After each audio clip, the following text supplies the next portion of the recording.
Zon, zee, strand en een volle boulevard van Vlissingen. Rescue Zeeland is terug van weg geweest. Ja, bijzonder. Dat zie je natuurlijk niet zo vaak van zo dichtbij. En dat is allemaal zo uit het vliegtuig gesprongen. Heel vet. En verder in deze Zeeland nu vandaag. Verlaat Anita Pijpling de politiek of niet? En Rob trekt met zijn kaastrekker door het land.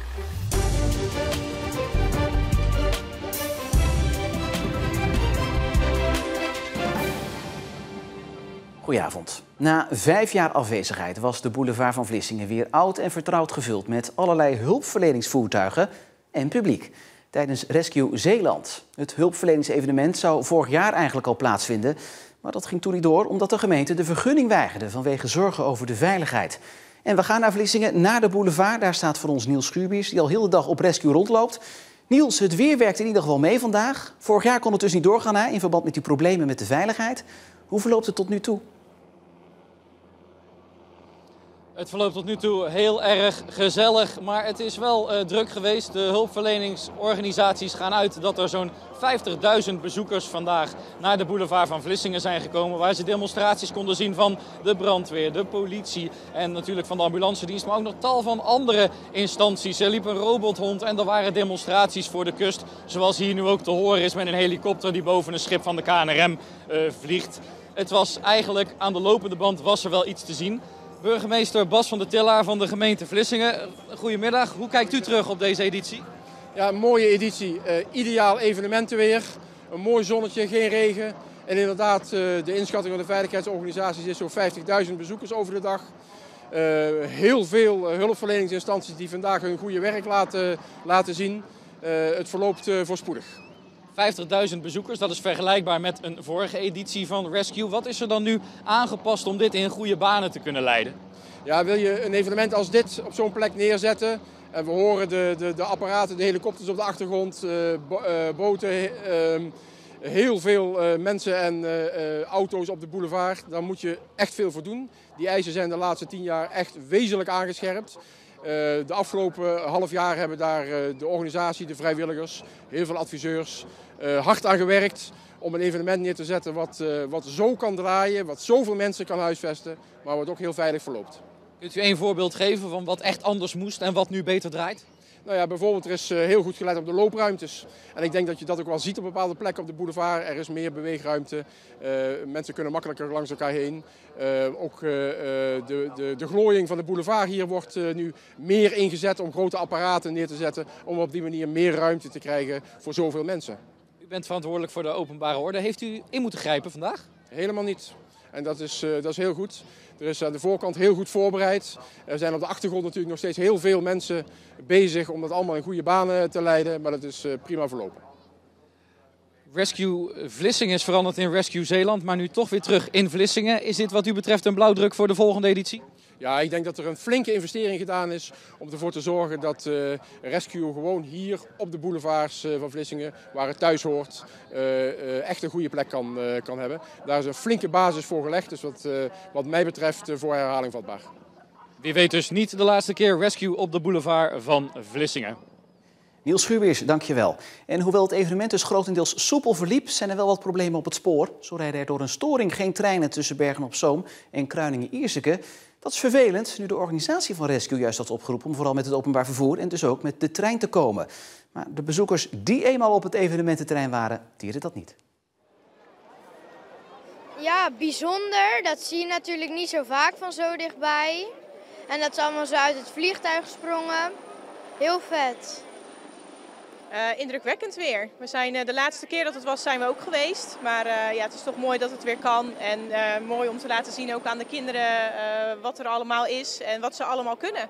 Sowieso leuk om ook andere afdelingen aan het werk te zien. En ja, een beetje de andere kant bekijken. Ik vind het hartstikke druk.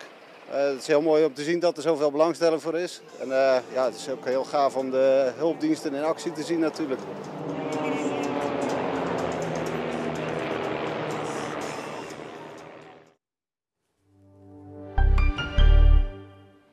Een vrouw heeft vanmorgen een filiaal van Blokker in Hulst overvallen. De verdachte zou een medewerker van het warenhuis hebben bedreigd met een mes en eiste geld. Vervolgens is ze er zonder buit op de fiets vandoor gegaan in de richting van het gemeentehuis. Vlak na de overval waarschuwde de politie de vrouw niet zelf te benaderen, maar 112 te bellen. De winkel was de rest van de dag gesloten.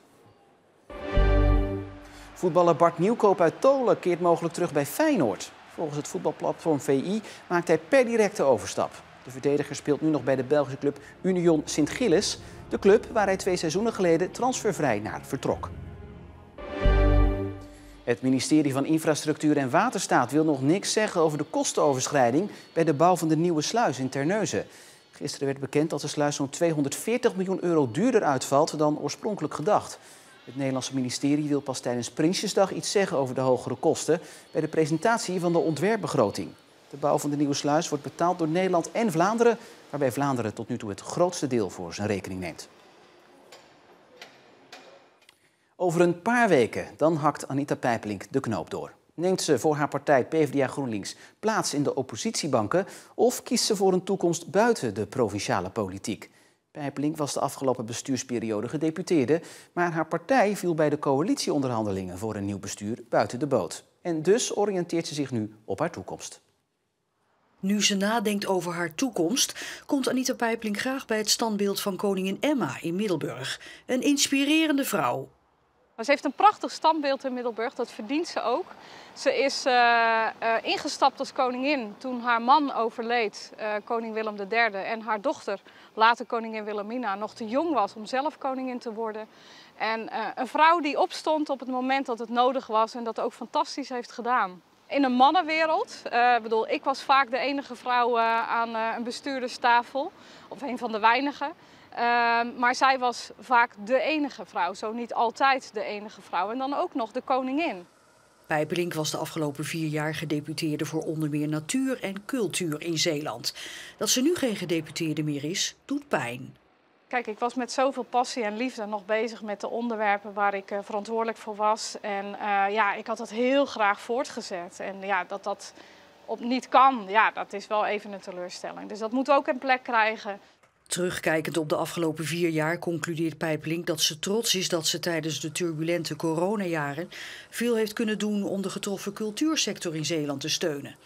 En waar er in andere provincies felle boerenprotesten waren, werd er hier koffie met elkaar gedronken met een bolus erbij. Pijpelink kon iedereen aan 1 tafel houden. Waar ik trots op ben is dat we altijd met elkaar gesproken hebben. Dus met de landbouwsector, met natuur, met de industrie en allemaal tegelijk. Uiteindelijk merkte ik ook wel dat iedereen wel zag, ja, er moet wat gebeuren. Maar het ging meer over het hoe en het tempo waarin dat kon gebeuren. En het perspectief wat zowel voor natuur geboden werd als voor de landbouw. Maar natuurlijk was niet alles altijd een doorslaand succes. Grote natuurprojecten bijvoorbeeld, als de Hedwiegepolder en Waterdune, verliepen soms moeizaam. En ook had ze meer willen doen om de waterkwaliteit in Zeeland te verbeteren. Dat vind ik wel een beetje traag gegaan. Ook daar spelen heel veel belangen. De belangen van natuur, de belangen van de landbouw en nog heel veel meer. En het kost gewoon meer tijd als je zaken bij elkaar moet krijgen. Terug naar het heden. Van gedeputeerde naar de oppositiebanken. Pijpelink weet niet of ze het wil en of het kan. Ik heb me voorgenomen om daar even de tijd voor te nemen. Het zal ook heel erg afhangen van mijn nieuwe hoofdbetrekking. Past het erbij? Vind ik dat zelf? Vindt mijn nieuwe werkgever dat? Dus ja, ik heb het even allemaal on hold gezet. Na de zomer wil Pijpelink een definitieve beslissing nemen over haar politieke loopbaan. Het schippersinternaat in Terneuzen blijft toch langer open, tot 2032. Eerder was er sprake van de sluiting in 2027. Eigenaar Meander liet toen ook weten dat het internaat geen nieuwe kinderen meer aan zou aannemen. De kinderstop is nu opgeheven. Meander is van mening veranderd naar aanleiding van gesprekken met ouders en medewerkers. Of het internaat daadwerkelijk nog 9 jaar open blijft is afwachten. Mocht het aantal kinderen de komende jaren onder de 8 duiken, dan gaat het internaat alsnog eerder dicht. In Oost-Soeburg is onder grote belangstelling de vorige week overleden oud-voetbaltrainer Paul Telusa begraven. Telusa is een van de succesvolste Zeeuwse trainers van de afgelopen decennia. Hij gaf onder meer leiding aan de ploegen van Hoek, Kloetingen en Terneuzen. Paul Telusa was al enige tijd ernstig ziek. Hij is 71 jaar oud geworden. En 5 maanden lang rijdt Rob van Hoogdalem op zijn trekker door heel Nederland om kaas te verkopen. Dat doet hij niet voor niks. De opbrengst gaat naar inloophuizen voor mensen die kanker hebben of hebben gehad. Volgens hem zijn nog weinig mensen hiermee bekend.